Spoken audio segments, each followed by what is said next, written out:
Hi, friends! Welcome to the Infertility Club. I am so excited and so grateful. We have Olivia Thai Martinez here with us. She's an accomplished singer, songwriter, musician. She's been on American Idol, won Taiwan Idol, and I think this is so cool that you did this. She opened for Boys to Men. I think that's awesome. I've been to one of their concerts and it was such a good time. And Olivia is an essential oil guru. She's a Berkeley graduate. She's really done it all. And one thing I really admire about her is I can tell she has a growth mindset. And so I am really excited to learn from her today. Hi, Olivia. Hi, Kelsey. It's so great to be here. This is going to be fun. Oh, thank you so much. I really appreciate it. So how's your morning been so far? It's been great. I got up and I'm in the middle of moving, so I'm double moving. I'm moving into my house in LA and then my apartment in New York. I'm going to school at Columbia, so it's been very, very intense. It's a great program. Oh my goodness. So what are you doing at Columbia for school? I am getting my executive MBA degree. Wow. That is awesome. That's really exciting. You are like such a go-getter. I love that about you. I've never. That's a really amazing skill to have in life. Well, thank you so much for being willing to share your journey today and being here with us. Let's dive right in. Can you share with us a little bit about your journey and what led to the steps to doing IVF? Yeah. So, I think like a lot of your listeners and a lot of people out there, I never thought that this would be something that I would be facing since growing up in the US. I mean, we're going to elementary school and middle school and high school, and they're always telling us, you don't do this. You might get pregnant. Don't touch something with sperm on it. You're going to get pregnant or something. Totally. Yeah. Yeah. Yeah, they're just telling us like, oh my gosh, the second you kiss someone, you're gonna get pregnant. It's just like, okay. So my entire adult life, or most of my adult life, I was really just actively trying to avoid getting pregnant. And I remember just kind of going through this process of trying to figure out how I was going to navigate this. And it all started really when I was 27. And I wasn't having too much luck with relationships. And I was getting a little scared. 27, which now looking back, now that I'm 34, I look back and I was like, what's 27? Yeah. Like, why was everyone like, it's just for everybody's freaking out because they're 27. And I'm like, oh my gosh, I should go and freeze my eggs. So I go on this journey of trying to freeze my eggs when I'm 27. And the fertility doctor tells me that I'm basically like a horrible candidate for this. She says I have low egg count.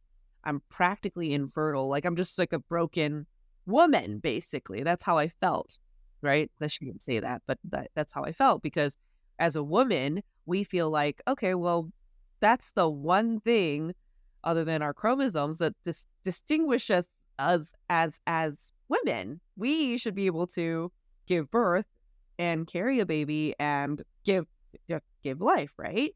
And I couldn't do it. And it was just this basically a rude awakening of, wait, so you're saying this whole time I was not able to get pregnant that easily? And so I don't end up freezing my eggs. It failed. And then I just had to kind of come to terms with it. I was meditating on it and I was like, okay, you know what? Maybe I just can't have a baby. And well, of course, maybe 6 months later, I meet my husband. He wasn't my husband right away, but he becomes my husband later. And I was like, oh my God, this is crazy. And we start trying. And it's been now 6 years. Wow. And I've never accidentally gotten pregnant. Never even had a pregnancy scare. The closest I might have gotten was being like a day late on my period. My period's just coming on the dot every single month. I don't have irregular periods. And so been 6 years of unexplained infertility. And I finally just give up because everybody around me there's all this social pressure and everybody's asking left and right. We got married, and then of course, immediately at the wedding, even people are asking, like, so when are kids coming? When are kids coming? When are kids coming? I'm like, oh, I don't know. Because we were trying even before we got married. And so we get married. People all around us are getting married and then immediately getting pregnant. I'm just like, wait, so I am the only one that is not getting pregnant. Not only not right away, but just not getting pregnant at all. So finally, earlier this year's 2023. So right in January, I guess, new year, new me or whatever. And up until this point, I want to preface this with, I've been a very holistic, kind of a hippie person. I haven't even taken a Tylenol in over 10 years, almost 15 years. I just don't do synthetic medication at all. And so January comes and I'm like, you know what? Screw it. Let's just do it. Go for it. Let's do IVF. And, there are a lot of different tests that lead up to the process itself. And there were so many tests that I decided to not do one last one, which was the SIS. And that's the saline one where they check if your fallopian tubes are open, and they make sure that there are no polyps or anything wrong with your uterine lining. And I decided, I was like, there's nothing wrong with my there's nothing wrong with that. There's something unexplained infertility. Just start the process. So we start the thing, and I'm going in there drawing blood. We're injecting every day. Posted a few things about setting up my IVF injections, and it's a lot. Yeah. Going from no Tylenol, no prescription or over-the-counter drugs, to straight up just shooting IVF hormones into myself every day, going through the surgery to take out the eggs and doing the ICSI, fertilizing, and I decided to opt for minimal IVFs, and my clinic did that, where we had the option to do less, but I still got plenty of eggs. And 2 cycles later, we have 8 frozen embryos. Technically 9, but 8 that we can use. Awesome. Yeah. So we have quite a few embryos. And of course, right before the transfer cycle, I had to do that SIS. Yeah. Did not want to do. I was like, no, now we have to do it, because if I don't do that, that embryo, the embryo we choose might not stick. So I do the SIS and find out that this whole time I had infertility because I had polyps. That's a lot. Yeah. So now I am going through this whole mental process of, I just went through 2 rounds of IVF, probably unnecessarily. So now we do the surgery to remove the polyps. So I'm polyp free now. So I should be able to conceive naturally. That's awesome. Thank you.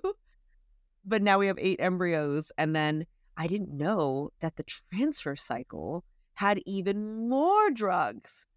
There were even more shots. And that was the point where I was like, you know what? I've had enough. I've had enough. I didn't this is just too much.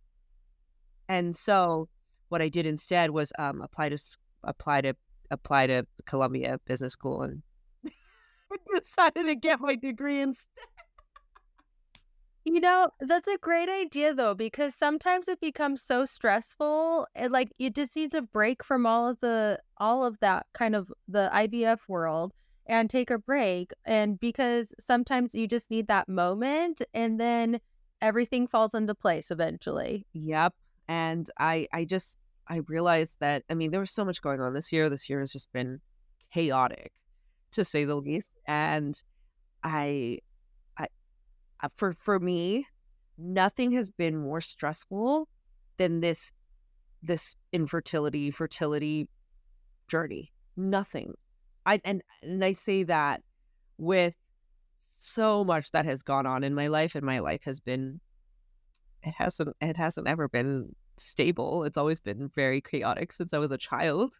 So for me to say that out loud is like this fertility journey, this unexpected infertility process has been so, I feel like, unnecessarily painful.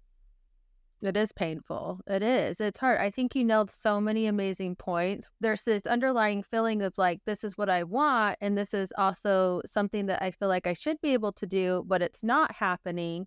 And dealing with all of those emotions. And then you're also dealing with other people's inquiries and questions and processing that all while also still going through it and not knowing and navigating it yourself. Like, that's a lot in itself, just right there. Throw life on top of it, throw relationships and everything else, and work and school and schedules. And it is. I think that's something that's not talked about a lot, the struggles of infertility and how it can weigh in on everything. And but it's been amazing though, seeing how you've been able to pivot through it and how you've been able to still make it through and still find your way, which you're doing, which is awesome.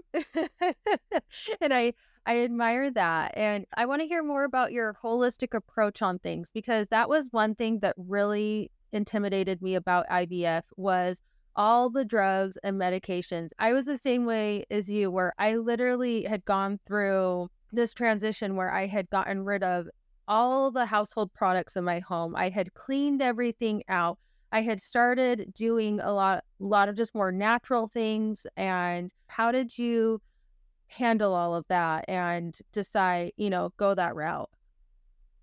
It was a very, very hard decision. And I've been on this holistic, non-toxic journey since 2014 fully, but the no Tylenol, no over the counter and no prescription drugs thing really started in 2011.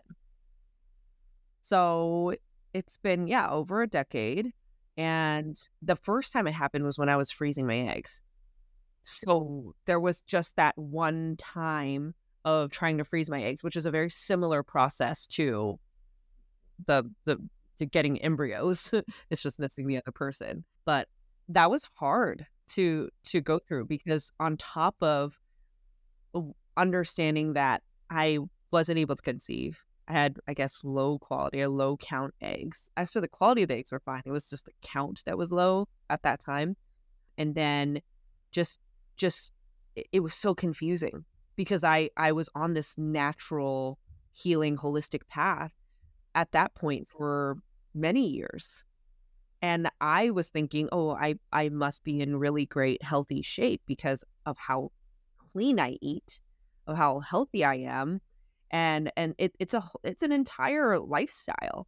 It's not just one thing. It's not just changing out one soap in your house, or like taking fluoride out of your toothpaste. It's like your entire life is revolved around being holistic and clean.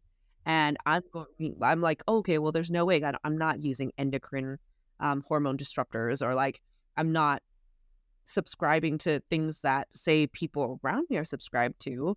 And the craziest part is learning about all these holistic things and getting the idea of like, oh, well, if you don't do this, if you don't change your entire house to have like no toxic things, you're not ever going to conceive. And everybody around me that has already given birth now multiple times, even, they don't use, they just use whatever is at Target or Costco. They're not using, like, I'm like, okay, wait. Okay. So logically, I'm going through this whole process. And like, there's people out there who are super fertile, and entire cultures who are known to be more fertile, that aren't holistic with their approach. I mean, it doesn't mean that I'm going to stop being this way, because this is just the way that I am. But it really challenged me to, I guess maybe I was even closed-minded about it, because I was like, oh, well, if I touch Dawn dish soap, maybe I'm going to be infertile. But then I realized I haven't touched Dawn dish soap in years, but I'm the one that's infertile, not the people using the Dawn dish soap.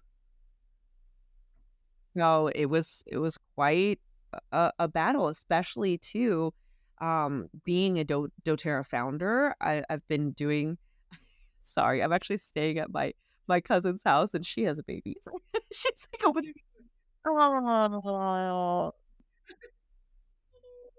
the goal. That's the goal. I'm like absorbing energy. Yes, yes. Like, bring these baby vibes on. But yeah, so especially being a founder in doTERRA, I have a quite a significant team in doTERRA as well. I mean, I have like 5,000 people in my team. That's incredible. I thank you. And I love doTERRA. I love essential oils. I love being able to live a holistic, natural life. I'm not entirely sure how much it has been associated with my infertility since I've been so clean for such a long time. And again, it's the people that really didn't subscribe to that at all, don't care about chemicals or anything at all, that have multiple babies or given birth, and they're the ones that are already kind of far along in their fertility journey. It's confusing. It is. It is confusing. It is, and it's tough. And I think that's a really good point to talk on because I think a lot of times people are always looking for what tips, what kind of things can I do to better my chances in a lot of these areas. And when it comes down to it, a lot of it is out of our control. And it's just getting to that point of, I don't know what the point is. If the point is to let go at those moments or is it to pivot and try a new area? I don't know, but because it can be different for everyone. But I think that's the thing that is tough where it's like living a clean lifestyle. It benefits in so many areas, but it's hard to know in the infertility space, what does it influence? Yeah, and it's very vague. And in our world, we have a quote that there's an oil for everything.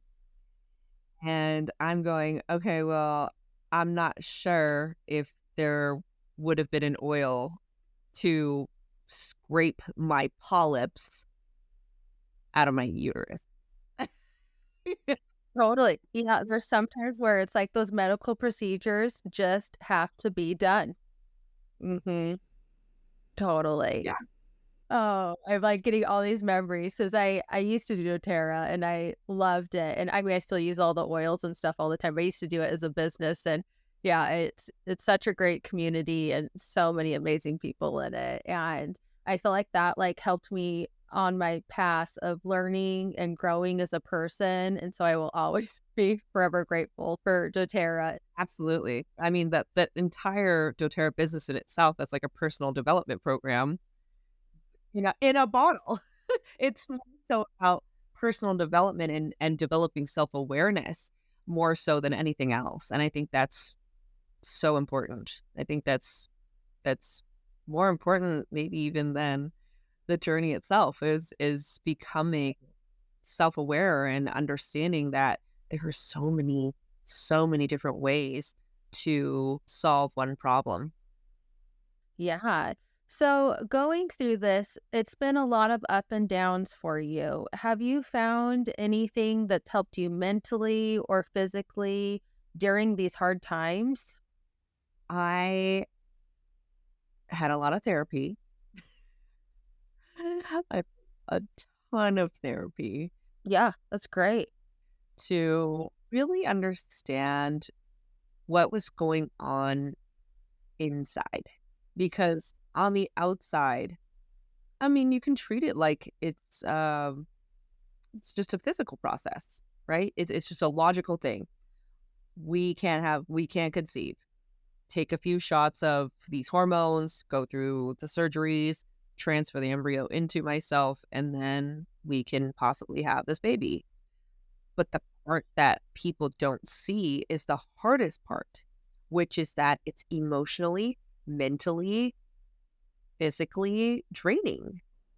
Hmm. It's an extremely draining process that I wouldn't want to take more pills for. I'm not trying to numb myself from feeling what I'm feeling. I'm trying to work it through and acknowledge and again be self-aware of what's happening. My biggest thing was not allowing my emotions and my mental state to affect people around me. And that was actually my biggest concern. I didn't want to drag my husband through the mud with me. I didn't want to drag my friends and my coworkers, my fans. I didn't want to do that. But because the hormones take over, it was hard. It was hard to differentiate, am I justifiably feeling sad, or are these just hormones making me cry for no reason and be upset about things for no reason? And I even put out an apology like on my Instagram, and I remember saying like, I apologize for anything that I say or do in these next few months because I don't know what's going on, but there's something bad. Like it's bad. Like bad thoughts are going through my brain and I can't stop it. And it's because like hormones play such a huge part in our bodies. Mm-hmm. They were bad thoughts, really bad thoughts. And on top of that, I also got super fat. Not saying that being fat is bad, but for me it is. Well, but it's just a drastic change so quickly. It's rough. Yeah, and I was and I don't know if it was just the hormones or just like the hormones make me hungry and I was just eating more in general and I gained like 20, 30 pounds through the process. Blown up. And then on top of that, it's like I'm so fat and I am not pregnant. So I go to family functions and people are asking, like, oh my gosh, congratulations. Are you pregnant? Are you proud? No, I'm like, no, I'm just really fat. Literally, I've just gained so much weight. Medications can do that. They just mess with your body and mind. And totally, I remember like so many times I would just be like having a moment stressing out on my husband. Then all of a sudden I'd be like, Kelsey, what are you doing? This is not you. This is like what you're lashing out and being totally irrational. And it has nothing to do with anything. I was literally making stuff up, like just being ridiculous. And it does. Medications and Yeah. yeah, the hormones, all of that. It can do a number a number. Yeah. I mean, before this, I never even referred to myself as the third person. But after this whole like that happens, you start going, Olivia, seriously, what are you doing? What are you doing right now? Like why are you reacting this way? Like why are you doing this? And it's because that's how removed we are from our actual selves. Yeah, just going through the motions and then all of a sudden, like, taking that moment to step back and be like, "Whoa, whoa, whoa, whoa, what's going on?" And just realizing, "Okay, take a step back." Yeah, and especially, I mean, my personality, like that's ingrained in my personality, and I've been the CEO of now 9 companies, and I am known. I've grown this reputation of staying incredibly calm in all situations.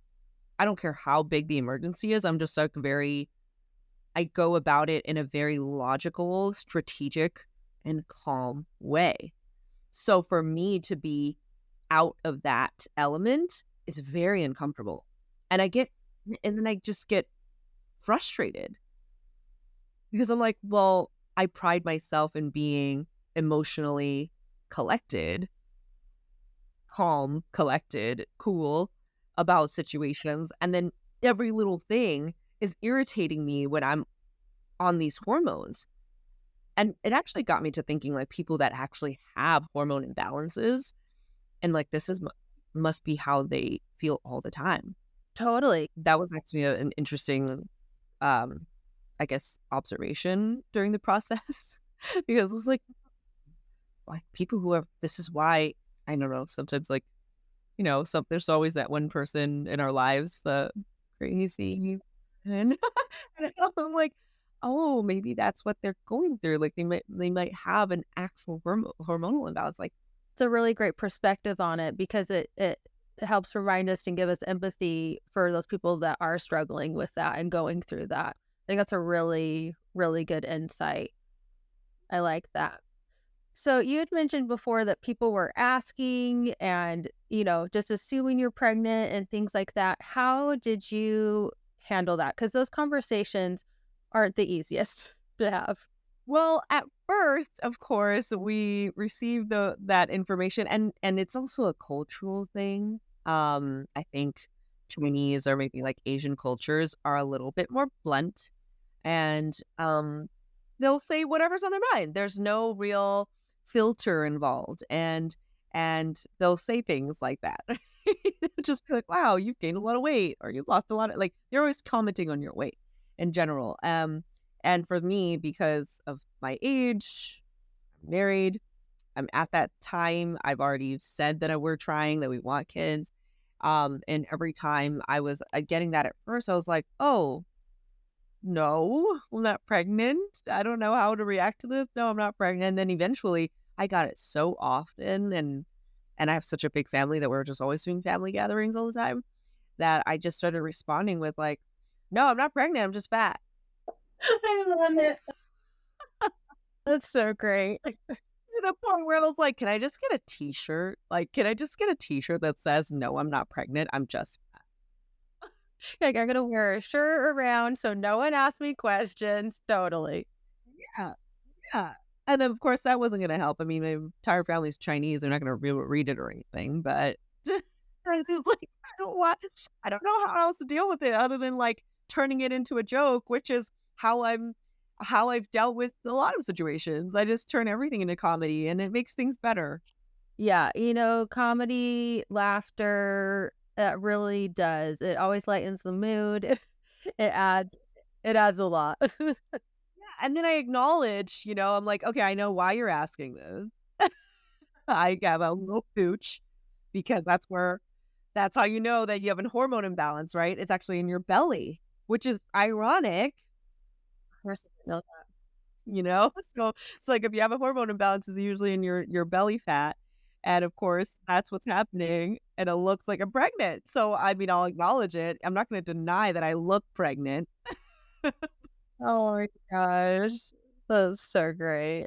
So you mentioned a little bit about the mini IVF process. Would you, or with their minimal, not mini, minimal IVF process, would you walk us through that a little bit? Like what that looked like for you? Yeah. So actually, I think it is called mini IVF. I'm not sure. Oh, is it? Okay. Yeah. Yeah, so, I opted for the mini IVF, and it was, at a center local in LA. I'm sure that there are other ones all around that you can opt for, where, I basically told them, "Hey, I'm kind of a holistic hippie freak." Not that you're a holistic hippie freak, but we are, let's be real. We're crunchy people. I love it. Yeah, we're crunchy people, we're not the majority, okay? Or where we are the minority here. And I'm going in there and I'm like, "Hey, I haven't taken a Tylenol in over 10 years, and I don't plan to, I don't want to, and I'm only doing this because I'm obviously desperate. And if you could, I would appreciate it if you, went with the lowest possible dose that we can possibly go, if that's even an option." And it said on their website, that's definitely an option. You can even go without any. Oh, really? Yeah, and they just take the one egg that gets released. Okay. Wow. But of course, just I didn't want to maximize my chances because that would mean full IVF, but I wanted to just increase it by a little, just give it a little boost. And even with that, maybe because my body just it hasn't had synthetic drugs in it for such a long time, it reacted so strongly to it that I'm not sure if it would have felt like full IVF, but it was crazy. And I didn't even have that much, like, that one, I think it's Menupur, where you have to, it's like powder. You have to like mix it with a saline so that it can activate it. It was so minimal that I would use half and then save the other half for like the next dose. Um, and so there were these little things that were different from a full IVF process, like even the pen, that little thin pen, you would that was a half dose too. just less. We have the same amount of blood draws. So I still have to go in there pretty much every other day to draw blood, see where I am, ultrasound every other day, and just to see, how much I needed. But they would just give me basically half or a fourth of what I would normally have needed. But I was still able to get 9 embryos. which is a lot. Yeah.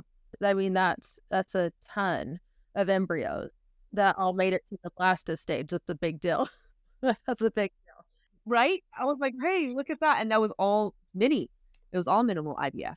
That's awesome. I love that the doctors gave you that option. I love that there was also an option to do 1 embryo if someone wanted. Like, I think it's just nice to know options, because I think that's a lot of times in this infertility world, we're searching for answers and it's hard to find answers and it's hard to know. And so I love this and I appreciate you sharing, because it's so valuable listening to others, because that's something I didn't know was possible. And it's really cool to be like, oh, well, we need to do IVF again. Next time we go into it, that's an option that I can ask the doctors. Can I do less medications? Like, because I think in those moments where exactly where you were, where you come into the doctor's office, I'm desperate. I'm here. I need to do this. What's the next step? And it's just like, okay, well, let's do that. Let's do that. And we have options.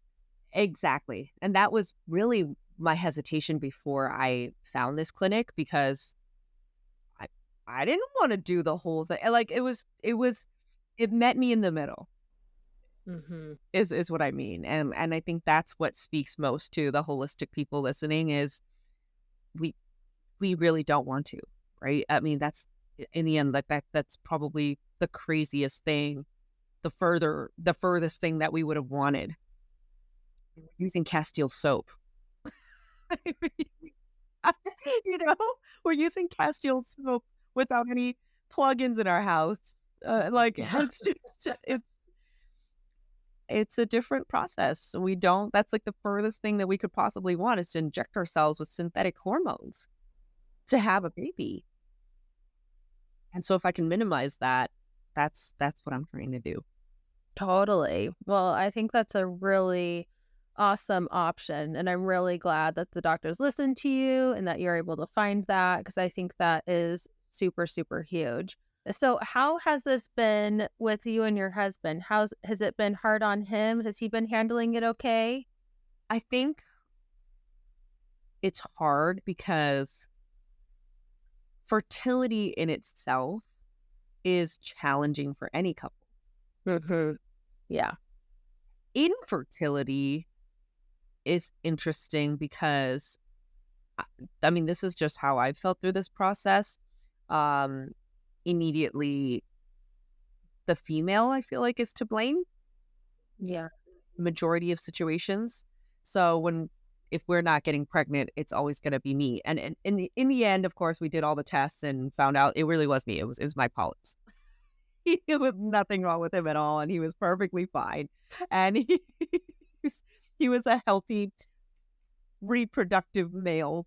And so I was like, okay, well that's good, but you don't also, like, even with people not knowing those facts, they're still blaming me. He's not the one that's getting flack for this. I am. Mm-hmm. I was like, oh, well, you're not getting pregnant. What's wrong with you? And I mean, even though it was true, for people just to automatically assume that, it's kind of annoying. Yeah. You're right. There is that assumption. Mm-hmm. Right? And then he's not experiencing this. And it's hard to explain. Like, I'm so frustrated and so annoyed. Like, why do they have to keep coming to me? And then I'm the one being accused of being pregnant, not him. And then throughout this whole process, I'm the one getting my blood drawn. I'm the one that's having to, like, stick myself and poke myself multiple times a day for this whole thing. And at first, I was kind of honestly a little resentful, and I was like, okay, I'm gonna make you watch me do this thing. I don't want you to poke me, but I want you to just watch it, because I'm like, going through it. And then eventually, I was just like, forget it. Like, I'm just completely detached from him being involved in the process, because there's nothing I can do. And he's he's sympathetic about it, but there's no way that your husband and the male side is ever going to understand how much we are going through, or even other women who haven't gone through it. People who've gone through IVF, I feel like we need to all band together because I think we're on another level of survival instinct, another level of awesome because of how hard this process is. I feel like after that, I was like, I can do anything. For sure. I can get an MBA from an Ivy League school. I can do anything now. Like I don't even like it really empowered me because of how hard it was. I was like, this is insane. And after this, I really could do anything. I can free birth. I can do whatever. I can do anything now. Yes. Yes, it really does. Like, I think you're so right where it's like, we do need to bond together because it is like anytime I hear someone going through infertility, I'm like, come here, come here. Like, it is just that automatic bond because it's like, I have some taste. I might not have any clue what they're experiencing, but I might have a little taste where I'm like, oh my gosh, it just brings us together. And so it is like, we've got to rally and boost each other up. And I think you're spot on where going through infertility, it's a reminder to every woman out there, you can do hard things. You can do anything. When you've gone through infertility, you can do anything. The sky's the limit. You can do whatever you want. No, seriously. Seriously, if I can go through this whole thing and inject myself and survive and cry through the whole thing really by ourselves, no matter how much support you have, no matter how many people are holding your hand through this process, we are going through this on our own. There is no one else that's experiencing those injections going straight into our bodies. Like there's no we just went through the whole thing on our own. It's a super empowering experience of independence and just powering through. We really can do anything. People who've gone through IVF, yeah, we've done it. Yeah. You can do anything. You've got it. You've got it. Yep. Oh my gosh. I love that. So for someone looking into infertility treatments, do you have any advice for them on being their own advocate or on just advice in general? I wish that someone was able to convince me that I should have done all the exams. I feel like that. I don't know if this is going to speak to anyone, but I was just a very stubborn in the process because of how long we were trying and how long we were unsuccessful in the process that I was just like, no more tests. Like, I just want to go for it. And little did I know, had I just done that SIS at that final exam, I probably wouldn't have had to do this whole thing. I mean, as empowering as it is, like, yes, you can do anything, but you can also do anything just in general. but you, Yes. like, Yeah. I wish that I had done that. And now I'm like, okay, well, what if we can get pregnant naturally? We might not, but I, I just wish I had known that. I was like, oh no, I wish they would have pushed that harder because, or not let me go through the process, like not let me wait the form, just sign the waiver so that I would just go forward with it because I really could have avoided that whole thing. Um, maybe, who knows? Yeah, well, I think that's really good advice though, because I think in those moments we come at that point where we've already been trying for years. And so it's already been this long period of time. And so we're ready to have a kid as soon as possible. And so we're willing to put everything on the line a lot of times in those moments and not realizing, you know, what certain steps or things like that. That's just really good advice. I like that. Thank you. Yeah, take a breath and realize that this is a very complicated process and we need all the data that we can gather before we start. Yeah, that's a perfect way to look at it. All the data we can gather on it.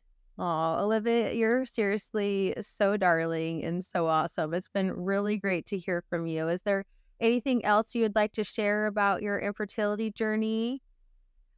I want to just open the door to anybody who's listening and struggling through the process. My Instagram, my DMs are open anytime. That's really the fastest way to reach me. And yeah, message me. Let's go through this process together and walk through it. And I am happy to answer any questions that anybody has about this. I wish that I had a resource that I could just be like, hey, what's this? What is going on now? Is this normal? I didn't have that. So I want to be that person for anybody who's listening.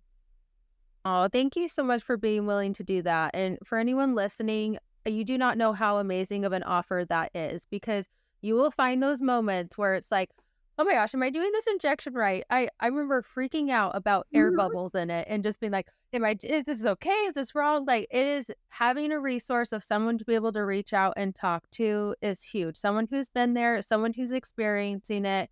And that is a really amazing offer. So thank you so much, Olivia. That is seriously so sweet of you to be able to offer that. And I'll make sure to link Olivia's social medias below so you can follow her on her journey. And yeah, so what's next for you in your journey? You're doing Columbia? Yeah, so I'll be finishing my executive MBA in New York. It is an in-person program, so I'll be tri-coastal for a little bit because I do live in Hawaii, in LA, and now New York. And it's going to be a journey. I don't graduate until 2025 Okay. with this whole fertility thing. I mean, I'm hoping we could still go through the process. There are women in my program that have given birth through the term. So I'm like, okay, well, if they can do it, I can do it. We can do it. We don't Yeah. need to let motherhood get in the way of the things that we need to do. Totally. My mom graduated and on her graduation walk, I think it was 5 days out of the hospital. She had just had a baby, like, and she was like, I am not missing graduation. I will be there. Sounds like a glimpse of my future. Yeah. We're supposed to serve undergraduate, but yeah, that always like stuck out with me where I'm like, you go, mom. Absolutely. Thank you so much for being here today on the podcast. And I just appreciate it. I feel like we've gained so much knowledge from you on finding your own path and different approaches that we can go about things and knowing your options. And you've just been a really great example of that. And so thank you so much, Olivia, for being here today. Appreciate it. Anytime you let me know the time and place, and I'll be there to support you and anybody that is going through this. Oh, thank you. And we're going to have to do an update follow-up, I think, in a bit too. Sure. I will immediately be. Deal. That would be amazing. Because we're all going to want to hear about it. We're all going to want to know what's going on. And I can't wait to share too, because I haven't gone through that phase yet. So Well, it's going to happen. It's just going to be I bet it's going to be when you least expect it. that's what I'm thinking. That's my life. Yeah. Isn't that always the case? It's like when we least expect it, those little magical moments pop in and happen. Exactly. Thank you so much for having me, Kelsey. Looking for a support buddy? Join our social media pages to meet and make new friends. Thank you so much for stopping by the Infertility Club. Wherever you're at in your journey, don't forget, you got this.